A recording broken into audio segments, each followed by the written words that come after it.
Bismillahirrahmanirrahim, chers étudiants de la licence fondamentale parcours gestion.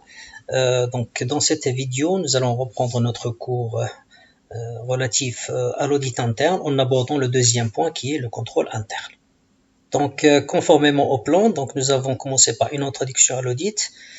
Dans cette introduction, nous avons mis en lumière le concept audit, donc sa définition. D'accord.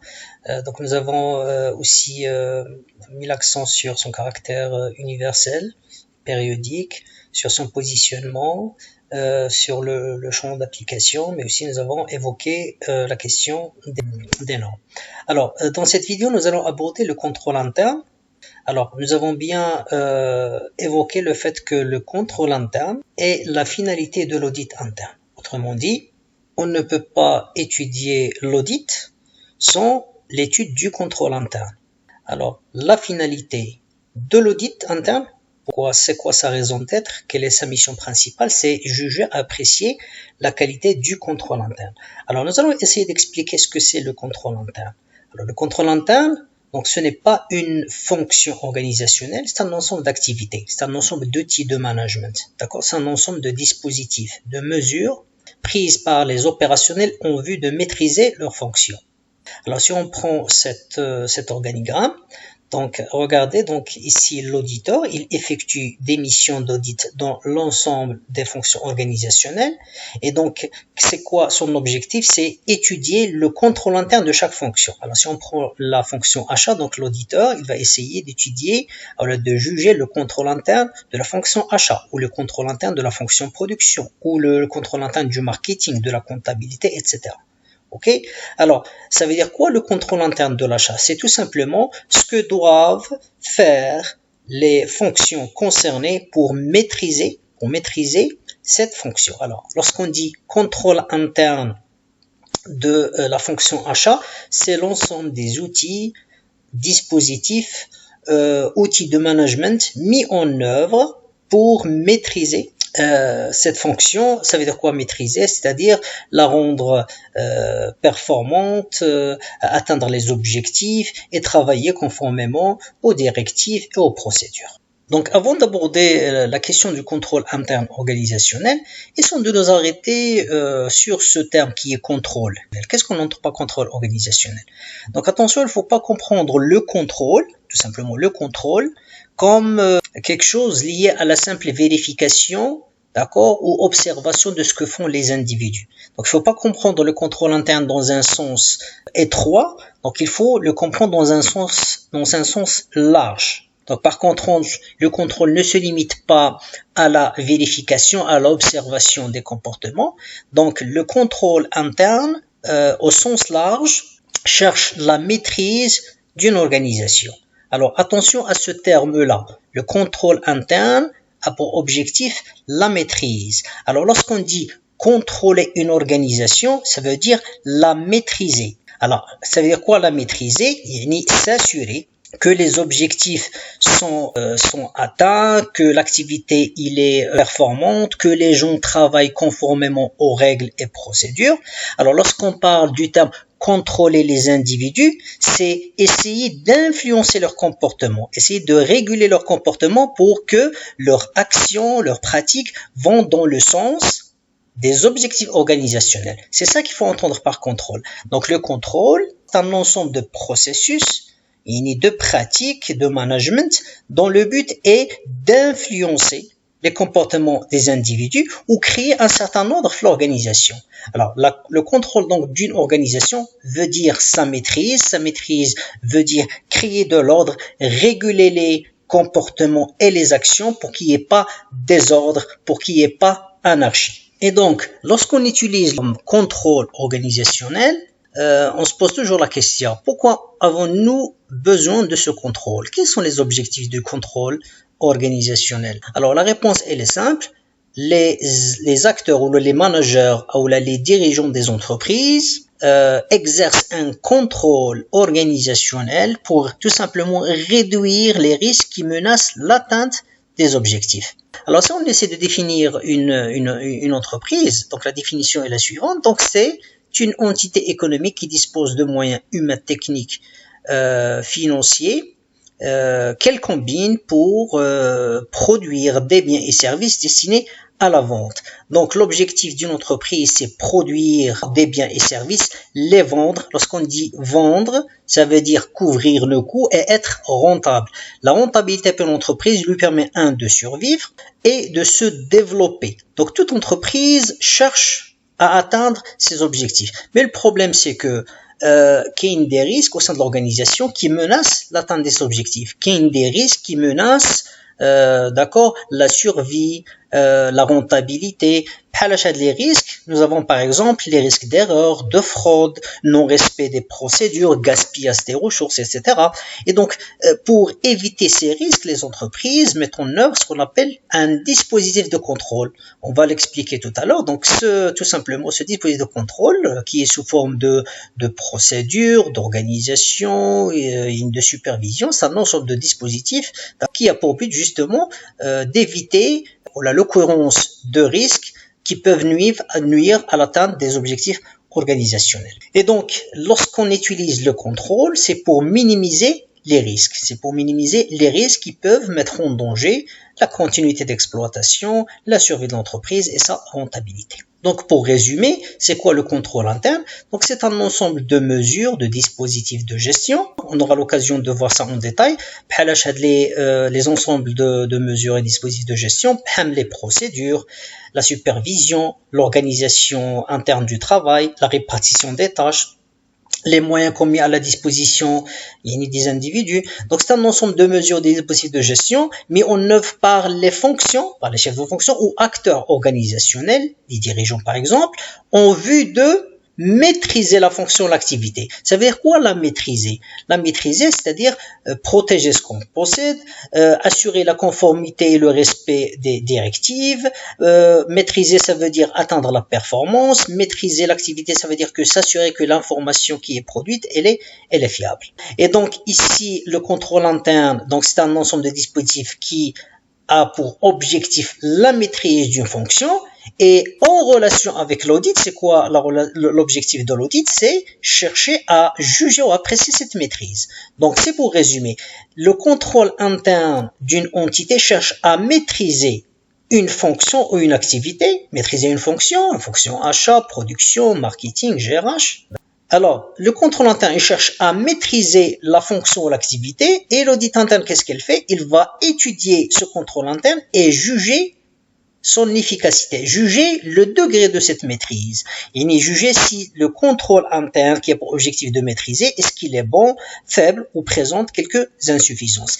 Alors si on revient à la définition de l'audit pour faire le lien avec le contrôle interne, donc vous vous rappelez de la définition que nous avons donnée à l'audit, c'est un ensemble, voilà, c'est une activité indépendante et objective qui donne à une organisation une assurance sur le degré de maîtrise de ses opérations. Donc l'audit est là pour donner une assurance, يعطينا واحد الضمانة، يعطينا واحد l'assurance, واحد الطمأنينة على le degré de maîtrise, sur le niveau de maîtrise des opérations. Alors comment il aide l'organisation donc à avoir cette assurance? Donc en étudiant le contrôle interne, en étudiant la maîtrise des opérations. On revient donc à ce constat. Donc si le contrôle interne cherche à maîtriser la fonction, l'auditeur, tout simplement, à travers une mission, il va essayer d'apprécier, de juger, d'analyser le contrôle interne et nous dire si c'est un bon contrôle interne ou pas. Donc, pour récapituler, donc le contrôle interne, donc c'est un outil des managers, c'est un ensemble d'activités qui sont la propriété des managers. Et donc, chaque fonction organisationnelle a un contrôle interne. Qu'est-ce qu'on entend par contrôle interne? Il y a un certain nombre de dispositifs, un certain nombre d'outils de gestion qui l'aident à maîtriser la fonction. Alors, lorsqu'on dit l'achat, il y a un dispositif de contrôle interne qui a pour but de s'assurer que les achats sont réalisés au moindre coût, qu'ils correspondent aux besoins de l'organisation et que les décisions d'achat ou les achats sont conformes aux procédures et directives de l'organisation. La même chose qu'il y a un contrôle interne au niveau de la production. C'est quoi le contrôle interne de la production? Donc c'est un contrôle qui s'assure de la maîtrise de l'ensemble de la production. La maîtrise dans ce cas-là, ça veut dire que Il faut atteindre les objectifs de la production, réduire les coûts, s'assurer que la production a respecté les normes, c'est-à-dire qu'il se fait en totale conformité aux directives, normes et règles conventionnelles. Le marketing est la même chose. Le contrôle interne de le marketing, ça veut dire maîtriser la fonction, ça veut dire atteindre les objectifs, réaliser les missions, les activités en totale conformité aux procédures, etc. Donc partons de là. Essayons dans un premier temps de définir là le contrôle interne. Donc le quoi? C'est quoi le contrôle interne? Donc le contrôle interne est formé de plans d'organisation et de toutes les méthodes et procédures adoptées à l'intérieur d'une entreprise et au sein de ses fonctions pour protéger ses actifs contre la dégradation, contre le vol, etc., pour contrôler l'exactitude des informations, accroître le rendement et la performance et assurer l'application des instructions de la direction. Les instructions de la direction, ce sont les procédures et normes de travail. Il y a une deuxième définition qui va dans le même sens, et que le contrôle interne, donc c'est une définition de l'ordre des experts comptables, le contrôle interne est l'ensemble des sécurités. Lorsqu'on dit les sécurités, c'est-à-dire tout ce qu'on peut mettre en œuvre. Donc procédures, moyens, fixation d'objectifs, répartition des tâches, supervision, etc. C'est l'ensemble des sécurités contribuant à la maîtrise de l'entreprise. Donc, elle a pour but d'assurer la protection et la sauvegarde du patrimoine, de ce qu'on possède, et la qualité de l'information. Donc, la première définition est une définition beaucoup plus détaillée, beaucoup plus pertinente. Bien, alors donc le premier point, donc nous avons vu le quoi. Nous avons mis l'accent sur le quoi du contrôle interne. C'est quoi le contrôle interne? Nous allons essayer de voir le deuxième point, le pourquoi. Pourquoi les organisations mettre en œuvre un dispositif de contrôle interne. Donc tout simplement, c'est un dispositif, d'accord, très important parce qu'il garantit l'atteinte de 4 objectifs. Où là, il vise 4 objectifs fondamentaux. Donc nous avons besoin du contrôle interne pour protéger notre patrimoine, ce que nous possédons. Donc nous avons besoin du contrôle interne pour garantir le respect des directives. Donc c'est la conformité. Nous avons besoin du contrôle interne pour garantir l'efficacité et l'efficience des opérations. Vous vous rappelez des deux termes conformité et performance. Et enfin, le contrôle interne, on en a besoin pour nous assurer que les informations qui circulent, qui sont produites, ils sont fiables et exhaustives.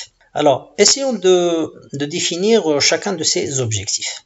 Le premier objectif visé par le contrôle interne, c'est la protection du patrimoine. Donc, un bon système de contrôle interne aide une fonction ou une organisation à préserver son patrimoine.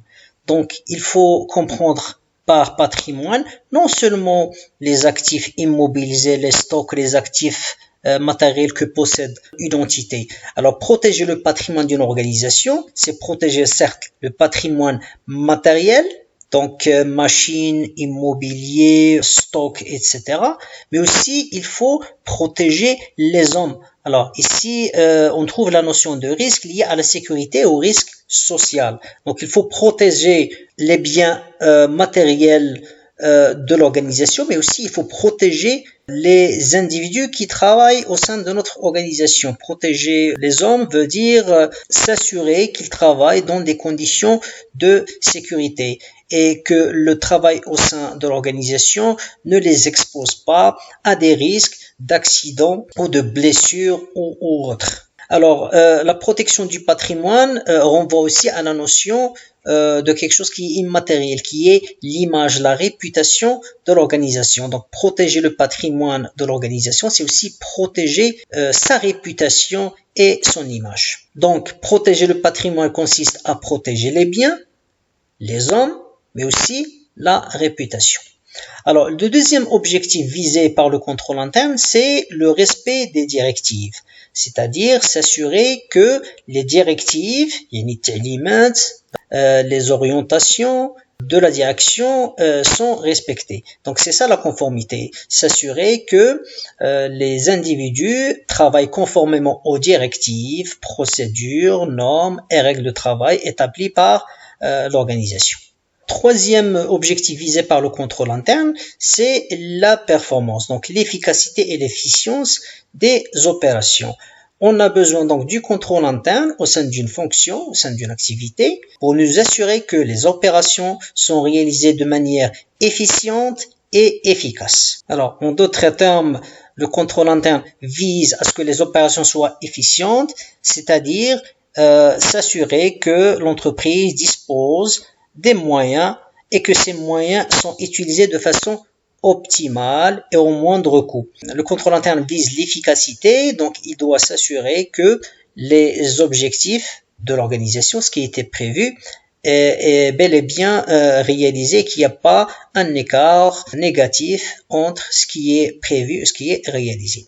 Enfin, le contrôle interne vise la qualité de l'information produite.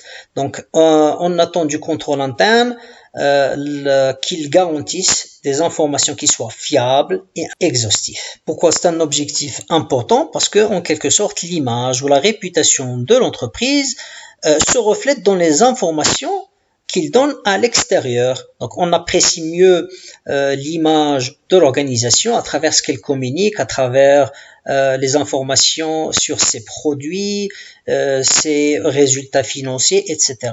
Et donc, le contrôle interne doit permettre à la chaîne d'information d'être fiable, pertinente, exhaustive et qu'il n'y ait pas d'erreur ou de manque d'information ou d'insuffisance en matière d'information communiquée. Bien. Alors, dans ce point, nous allons enfin mettre l'accent sur le comment, sur ce dispositif de contrôle interne. Alors, dans le premier point, donc, nous avons vu le quoi. Nous avons essayé de définir ce qu'on entend par contrôle interne. Deux, nous avons mis l'accent sur ses objectifs, ce qu'on attend de lui. Maintenant, c'est le comment. Comment mettre en œuvre le contrôle interne. Autrement dit, ça correspond à la question que poserait n'importe quel manager qui va vous dire j'aimerais bien maîtriser mon activité. Comment le faire? Donc, ce point répond à cette question. Comment faire pour maîtriser une activité? Alors, la réponse est dans les normes du COSO, dans un dispositif qui est universel.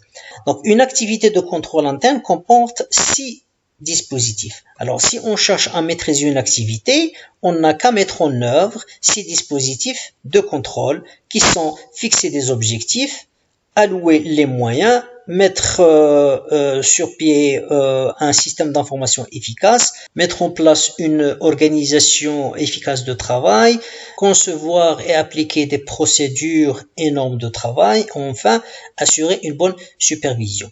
Alors, nous allons essayer de détailler les 6 dispositifs de contrôle interne. Donc, il y a 2 éléments dans ce contrôle interne. Nous avons cette partie-là qui concerne les dispositifs de contrôle interne. Et nous avons cette partie-là qui concerne les conditions de réussite. Alors, dans un premier temps, nous allons mettre l'accent sur ces 6 dispositifs qui correspondent à la réponse comment. Comment un manager peut-elle maîtriser son activité? C'est en mettant en œuvre ces 6 dispositifs. Alors, lorsqu'on va les étudier, par la suite, nous allons mettre l'accent sur les conditions de réussite. Shurut najah. Donc, il ne suffit pas de mettre en place ces dispositifs, mais aussi, il faut réunir les conditions de réussite pour que ce dispositif soit efficace. Alors, ces 6 dispositifs de contrôle interne peuvent être résumés dans ce schéma. Donc, le dispositif de contrôle interne est composé de 6 dispositifs qui sont ces 6-là, d'accord? Donc, objectif, moyen, pilotage, organisation, procédure, supervision. Donc, ce sont les éléments qu'on va voir dans un premier temps. Et lorsqu'on va les développer, par la suite, on va évoquer les conditions de réussite qui sont là en haut. Donc, essayons d'évoquer ces 6 dispositifs avant de voir le reste. Bien. Avant d'aborder les dispositifs du contrôle interne, j'attire votre attention sur ce sous-titre, donc le contrôle interne d'une activité conformément au référentiel du COSO 1 et du COSO 2. C'est-à-dire qu'en étudiant le contrôle interne, nous allons nous baser sur des normes ou des référentiels internationaux. Donc, il existe des dispositifs de contrôle interne qui sont recommandés à l'échelle internationale par ce qu'on appelle le COSO. Alors, qu'est-ce qu'on entend par le COSO? Le COSO, donc, ce sont des organismes internationaux qui recommandent un certain nombre de pratiques, d'accord, ou qui proposent un référentiel pour aider les entreprises à mettre en place un dispositif de contrôle interne. Donc le COSO est un référentiel de contrôle interne défini par cet organisme international qui s'appelle le Committee of Sponsoring Organization of the Trade Waiver Commission. Donc il a pour objectif de permettre à une entité de maîtriser ses activités et d'atteindre ses objectifs. Donc nous avons alors le COSO dispose de deux référentiels, le COSO 1 et le COSO 2. Donc le premier référentiel est celui-là, constitué de ces dispositifs, donc pilotage, communication, information, etc. Et le deuxième beaucoup plus détaillé, qui intègre l'évaluation des risques, leur traitement, l'activité de contrôle, etc. Alors pour ce qui nous concerne, pour fusionner le référentiel COSO 1 et COSO 2, donc nous avons adopté ce schéma. Alors ce schéma de contrôle interne, il réunit deux référentiels du COSO 1 et COSO 2, et donc en travaillant avec ce schéma, c'est-à-dire on travaille conformément aux normes du COSO 1 et COSO 2. Alors essayons de voir un petit peu les composantes du contrôle interne. C'est 6 composantes, à savoir les objectifs, les moyens, le système d'information, l'organisation, les procédures, la supervision. Bien, on va commencer par les objectifs. Alors, la maîtrise d'une activité, parce que on revient toujours à la définition du contrôle interne, c'est un ensemble de dispositifs qui, comme finalité, maîtrisent une activité. Alors, si on cherche à maîtriser une fonction, une activité, si on cherche à ce que les personnes travaillent dans le sens voulu par l'organisation, si on cherche à ce que l'activité soit performante, il faut commencer par la fixation d'objectifs. Donc, on ne peut pas prendre les individus d'une organisation, répartir les tâches, vous allez vous occuper de l'achat, celui-là de la production, l'autre de la vente, et sans fixer un plafond, sans fixer une direction, sans qu'il y ait une vision. Donc, on ne peut pas dire aux gens de travailler comme ça. Il faut leur dire de travailler, mais conformément à une vision, à ce qui est, on cherche à ce qu'il y ait une visibilité, à ce qu'il y ait des indicateurs très clairs. Donc, c'est pourquoi on associe au travail des objectifs. Donc, on ne parle pas tout simplement de répartir les tâches, de demander aux individus de travailler, mais travailler selon des objectifs. Alors, lorsqu'on donne des objectifs qui sont clairs aux individus, on contribue à la maîtrise. Il ne faut pas dire à quelqu'un il faut vendre, mais il faut vendre combien. Il ne faut pas dire à quelqu'un il faut produire, mais il faut lui dire produire combien. Alors comme ça, il sera animé, il saura que il travaille pour atteindre un plafond, un indicateur, et qu'il travaille pas de façon improvisée. Sinon, on aura du désordre, on aura beaucoup de problèmes sur l'organisation. Imaginez par exemple quelqu'un à qui on va dire votre mission consiste à vendre les produits, il peut rester endormi toute l'année et puis vendre un seul produit. Il nous dit donc vous m'avez demandé de vendre, j'ai vendu un seul produit. Maintenant, lorsqu'on lui fixe un objectif qui est très clair, on lui dit votre objectif cette année est de vendre par exemple 100 produits par mois. D'accord? Là, il aura une certaine vision. Donc, il sera animé par un objectif. Il aura une certaine clarté dans sa mission ou dans son travail. Donc, un objectif ou la maîtrise d'une fonction ou d'une activité commence par la fixation d'objectifs. Alors maintenant, lorsqu'on fixe un objectif pour une fonction, pour les individus qui la composent, il y a un certain nombre de caractéristiques. Alors, quelles sont les caractéristiques d'un bon objectif? Alors, les caractéristiques d'un bon objectif, ils sont connus sous l'appellation SMART. Donc, S c'est pour spécifique, M pour mesurable, A pour atteignable, R pour réalisable ou réaliste, C pour temporel. Alors, au début de chaque année, les entreprises, pour chaque fonction, on fixe des objectifs. Alors, les objectifs qu'on fixe, la première des caractéristiques est que ces objectifs soient définis de manière claire et précise. C'est pourquoi on utilise des verbes comme augmenter, diminuer, maintenir, etc. Donc, vous remarquez que lorsqu'on spécifie l'objectif de cette manière, donc on a une certaine clarté. Alors, on prend par exemple la production, on peut dire que l'objectif spécifique est le suivant. L'objectif de l'organisation cette année est d'augmenter la production. D'accord? Si on prend par exemple les coûts, on peut dire l'objectif de l'organisation est de diminuer les coûts. Par exemple, en cas d'un environnement concurrentiel, en cas de crise, on dit notre objectif est de maintenir par exemple les mêmes ventes que l'année dernière. Donc c'est ça, fixer un objectif qui est spécifique.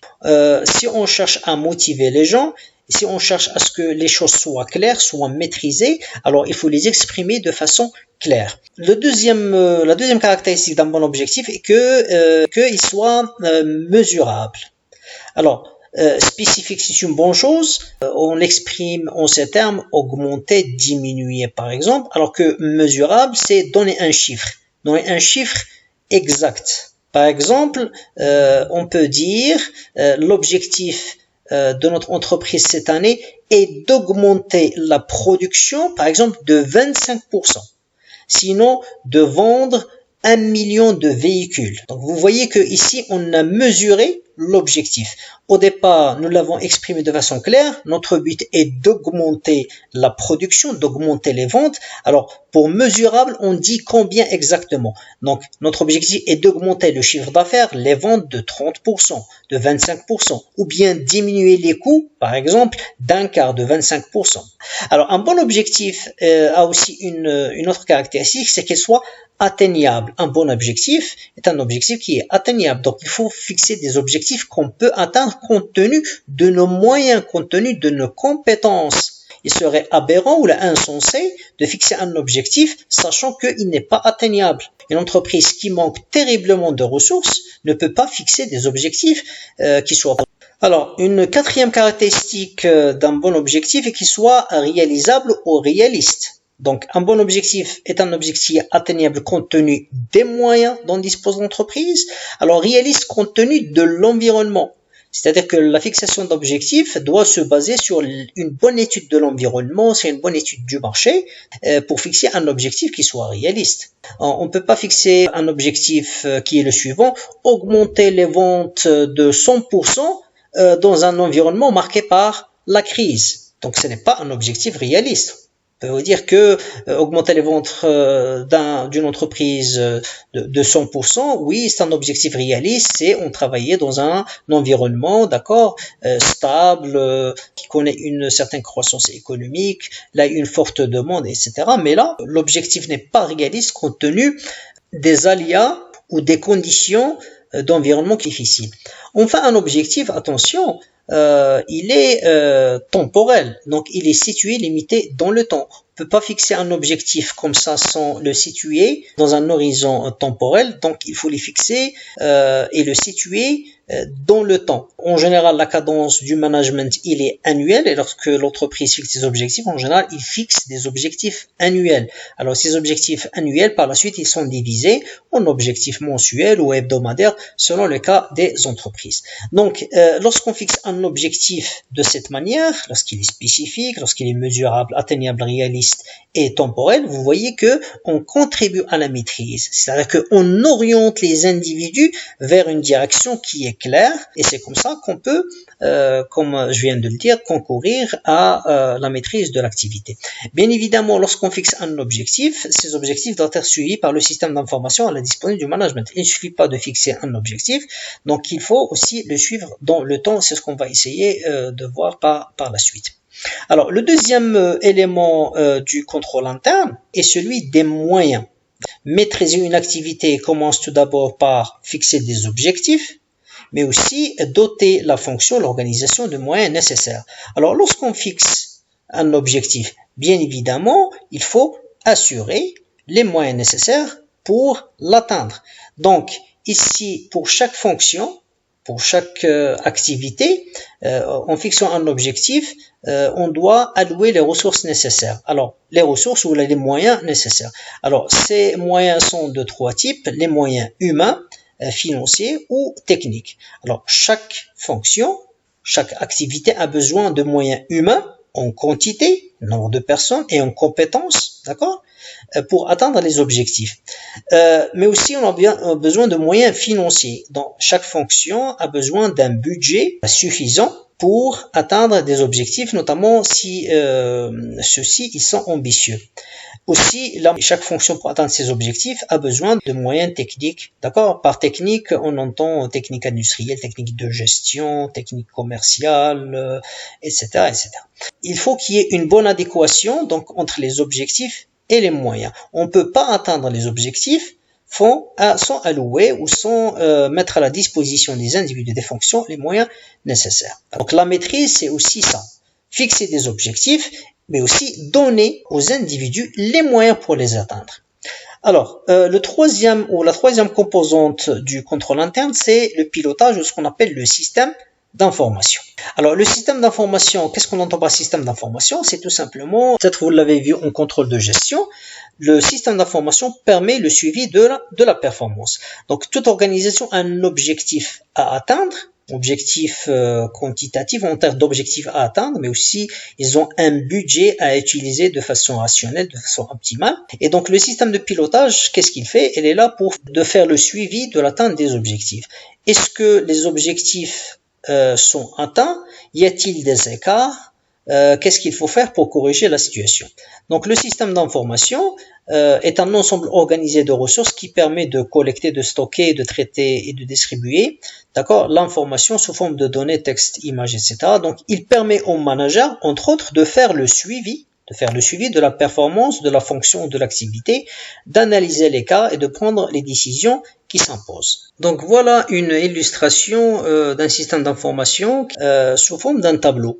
Voilà une activité concernée par contrôle interne. Alors nous avons dans cette colonne ce qui est prévu. Alors lorsqu'on trouve cet intitulé prévu, donc ce sont les objectifs à atteindre. Alors cette organisation a deux indicateurs, deux objectifs formulés sous forme d'indicateurs, indicateur économique, indicateur physique. Alors les indicateurs économiques, donc il a des objectifs, il a des prévisions en termes de chiffre d'affaires global, chiffre d'affaires par client, nombre de clients, etc. Il a un budget de charges fixes, charges variables, etc. un stock. Il a aussi des indicateurs, des objectifs en termes de délai de satisfaction de clients. Et donc voilà les objectifs qu'a fixé l'organisation, et nous avons un système d'information qui a pris cette forme et qui permet à l'organisation de faire le suivi, l'atteinte des objectifs, ce qui est le réel. Donc voilà ce qui était prévu. Au moment du reporting, on va comparer ce qui était prévu et ce qui était réalisé. Donc ça dépend de la situation de chaque entreprise. Ce suivi ça peut être journalier, hebdomadaire, mensuel. Et bien évidemment, il y a une évaluation annuelle. Donc on compare ce qui était prévu, donc les objectifs avec les réalisations, et on constate l'écart. Il peut être positif ou négatif. Si l'écart il est négatif, l'entreprise doit mettre en œuvre les actions correctrices. Ce qui est demandé à ce système d'information, c'est qu'il soit fiable. Sinon, l'élément sur lequel on insiste, c'est que les informations contenues de ces représentations, qui sont sous forme de texte, de tableaux, etc., et qu'ils soient fiables. On cherche ces caractéristiques d'une bonne information, qui soit fiable, exacte, qui soit précise, pertinente, exhaustive, qui n'y a pas des informations incomplètes, qui soient intelligibles, facilement comprises, et qui soient à jour, actualisées, disponibles au bon moment, et surtout il faut les protéger. Cette vidéo est maintenant terminée, donc nous avons eu l'occasion de voir dans celle-ci le contrôle interne. Donc nous avons commencé par le présenter, le définir. Nous avons aussi précisé ses objectifs et nous avons par la suite commencé à développer ses composantes qui sont en nombre de 6, objectifs, moyens, système d'information, organisation, procédure et supervision. Alors dans cette vidéo, donc nous avons évoqué les trois premiers dispositifs de contrôle interne, à savoir les objectifs, les moyens et système d'information. Et donc une bonne maîtrise, dans un premier temps, il commence par ces trois dispositifs. Ce sont des dispositifs dits de pilotage. Le pilotage, c'est-à-dire qu'on n'est pas encore dans l'action, d'accord, on est encore dans la conception. L'entreprise, avant d'agir, donc, il fixe des objectifs, octroie les moyens, met en place un système d'information pour le suivi de la performance. Donc la prochaine vidéo, Inch'Allah, nous allons voir les trois autres composantes du contrôle, à savoir l'organisation, les méthodes et procédures et la supervision conformément au schéma de départ. Donc le schéma du contrôle interne est le suivant, donc avec ce dispositif, avec ce système composé de 6 éléments. Et donc en attendant, je vous souhaite bonne réception. Assalamu alaikum wa rahmatullahi wa barakatuh.